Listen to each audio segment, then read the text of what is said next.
In the small, busy town of Umuoba, Emeka was admired by everyone.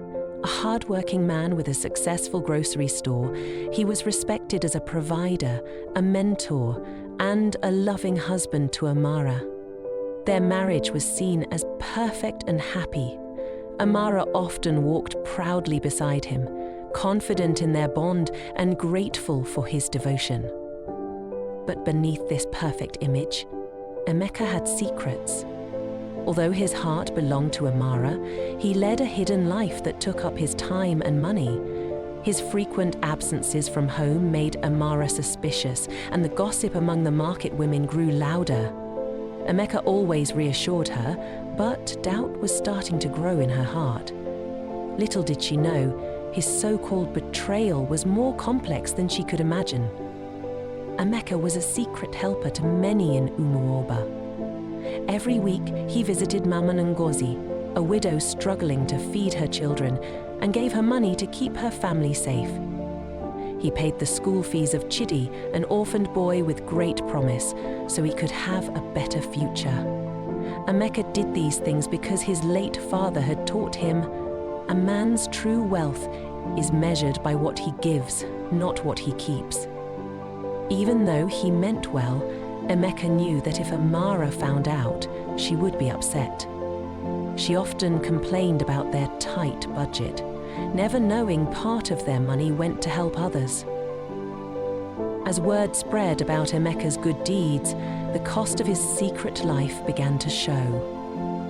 One evening, as Emeka visited the market to make a late purchase, he met Nkechi, a beautiful woman who had recently come to Umuoba.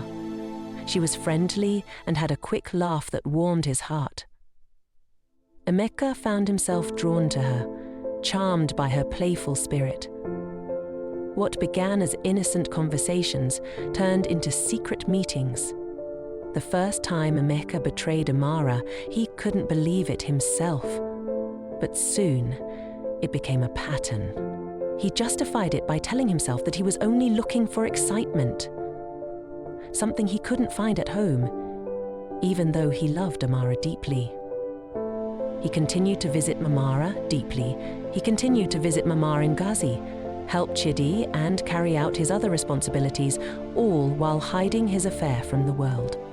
Amara noticed a large amount of money missing from their savings. When she asked Emeka, he said it was for a store investment. But her gut told her something was wrong. Emeka's late nights and whispered phone calls made her even more suspicious. Amara shared her worries with her friend Nkechi, who said perhaps men can change Amara. Amara began watching Emeka's every move, but what she found was more shocking than she expected. One afternoon, Amara followed Emeka. He had left the shop in a hurry, saying he needed to meet a supplier. Amara's heart raced as she saw him walk into Mama Ngozi's small home. Peeking through the window, she saw him hand over an envelope and hug the crying widow Amara. "So this is what you've been doing, betraying me in broad daylight." Emeka looked surprised, but stayed calm. "Amara, it's not what you think. Let me explain." Amara was too hurt to listen and ran out, convinced he had been unfaithful. Emeka's secret life was more than just a one-time mistake. His relationship with Nkechi grew, but so did his connections with other women, each meeting a fleeting escape from his responsibilities at home. The women were not just objects, they were confidants, moments of freedom that Emeka craved but couldn't share with Amara. Despite the guilt, he continued to fulfill his duties, never letting the truth slip. The town remained unaware of the true state of his marriage, and his reputation as the good husband and provider stayed intact. But Emeka's dual life weighed heavily on him, a secret that made every smile feel hollow. That night, Amara confronted Emeka. "How could you do this to me?" she cried. "Is this how you repay my love and trust?" Emeka knelt in front of her, eyes full of regret. "Amara, I swear I've never betrayed you with my heart. I made mistakes, yes, but they don't change how I feel about you."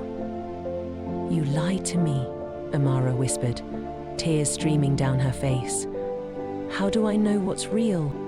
One evening, as Emeka met with Ifoma, a woman he had grown close to, she secretly slipped a drug into his drink. Emeka, exhausted and unaware, drank it.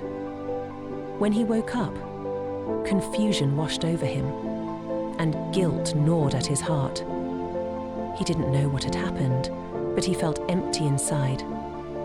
Amara sensed that something was wrong when Emeka came home that night. He was distant, avoiding her eyes. The question lingered in her mind: was he truly faithful? Or was there more to this story than she knew? Amara finally asked Emeka about that night, about what had happened. Emeka hesitated before telling her about the drug and how he felt violated by the betrayal of trust.